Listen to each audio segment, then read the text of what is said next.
Hello and welcome back to Star Citizen. My name is Evenlease, and today on 10 Minutes More or Less Ship Review, right behind me, the Drake Cutlass Steel, the dropship variant. Let's go ahead and take a look.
Alright, welcome back to another review. I do appreciate everybody's patience. I was locked out of 4.0 for just a little bit, but with 4.0.1 coming into the PTU, I've been able to finally come back and play. Woohoo!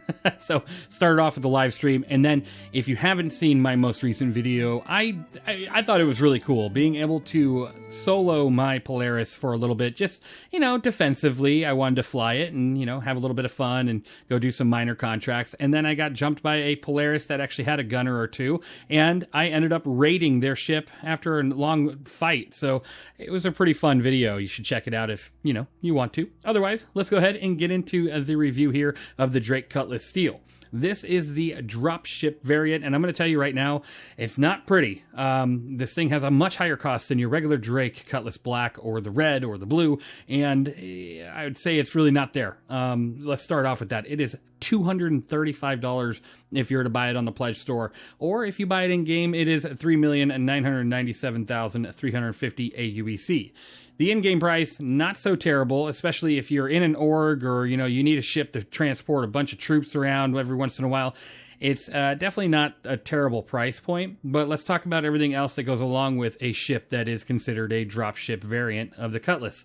This ship does output 1,470 DPS for the pilot because of the two size 3 GT220 ballistic Gatling guns and the two size 3 CF337 Panthers. Now, those are both right there in the front on each kind of wing there. And then you also have a manned turret with two size 2 two size 3 CF337 Panthers, and then the remote turret on the back, which is new to the Steel, that has the two size 2 CF227 Badgers. So as you can see, this ship does have that additional hardpoint in the back for a little bit more coverage, giving you a little bit more, like a covering arc if you were to land and drop off troops, allowing you to put down some fire. But then if you see on the outside of the ship, it also has a couple other Gatling guns on it. They look like size 1 guns. You got 2 on each door and then 1 on the back ramp, which is pretty cool. That's nice. It's nice that it does have a lot of extra firepower, which means that you're probably going to have some troops that are on the ship sitting there having to get up and man them, unless this ship has a crew capacity of, I believe, 7. 1, 2, 3, 4, 5, 6, 7, 8. Right? 1, 2, 3, 4, 5, 6, 7, 8. 8 gunner. So overall, you have the pilot and 7 gunners. That would be pretty crazy if you're talking about not the people that are sitting in the seats for the dropship variant of that. So that is something to consider. 7 occupied seats. And then you got to drop off a bunch of people, which it does have 18 jump seats, which we'll go back there and take a look at in just a moment.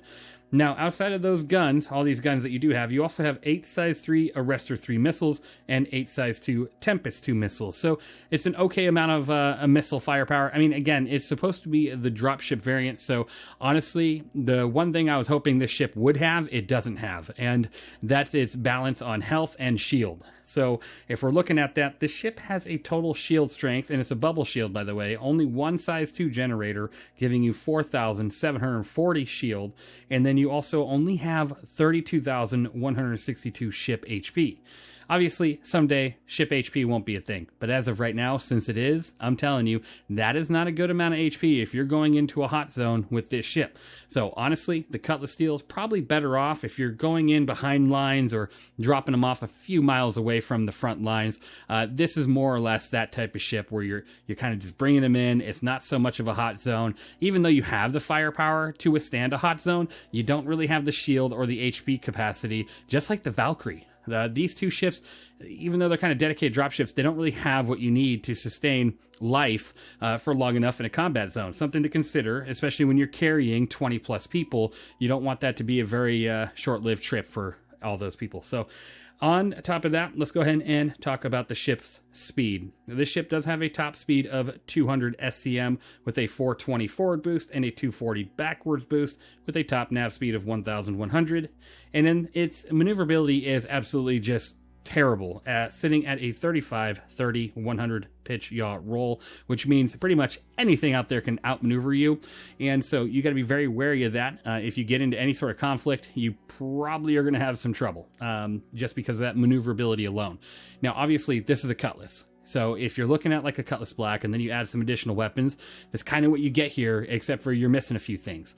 You don't have a cargo grid, so can't do that. It's got very limited space for vehicles. You can maybe fit a couple small, very, very small things back there, which we'll take a look at the interior in just a second. But yeah, you take away a lot to only gain a few weapons. It's really not worth it in my opinion. So on top of that, you have 36 SCU of hydrogen fuel and 1.8 SCU of quantum fuel. So about average. I wouldn't say it's great. I wouldn't say it's the most terrible, but that's all right. It's okay. Now, like I said, you have 18 jump seats, and then this thing has a 21,000 EM rating. So you're spotted from a ways away. You're dropping off 18 people, and you're going to have quite the crew if you want those guns manned during that drop-off and somewhat after.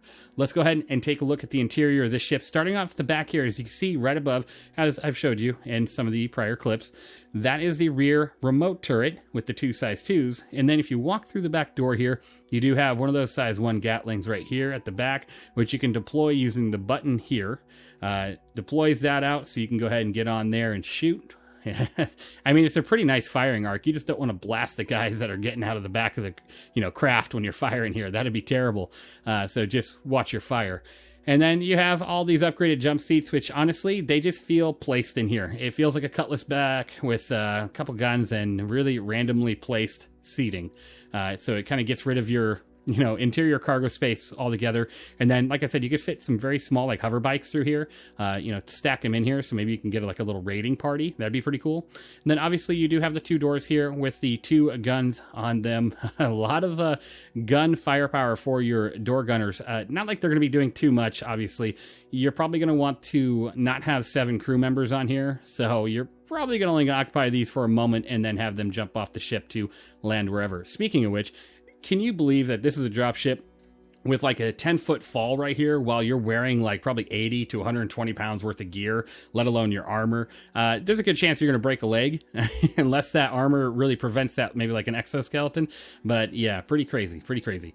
Now, if you walk through the rest of this ship here, obviously, like I said, it's not much of a change between the black or a couple of the other variants, especially once you get in here.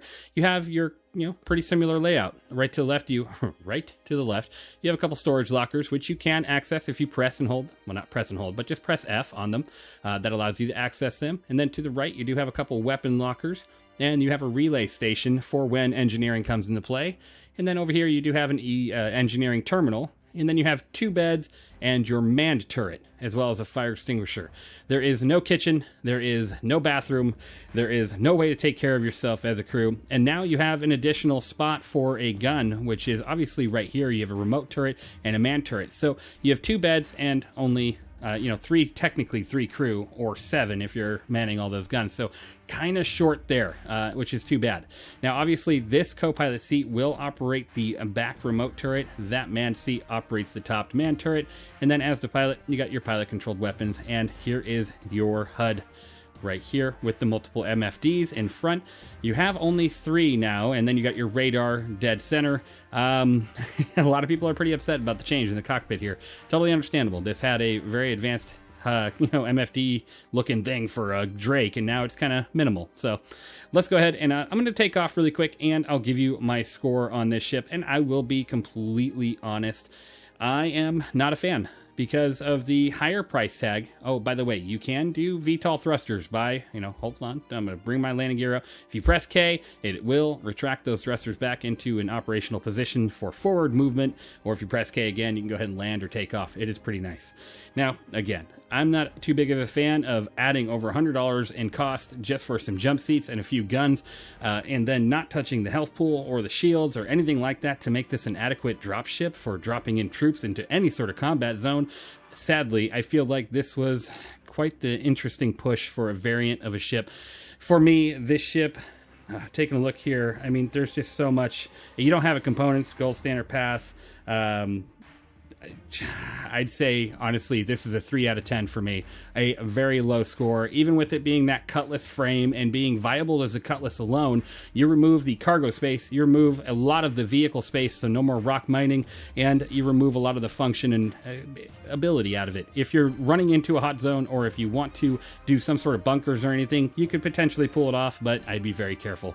Let me know, what do you think of the Cutlass Steel down in the comments below, and of course, thank you guys for watching. You all are amazing. Thank you to my channel members, and I cannot wait to continue with some more reviews. I'll see you guys in the next one.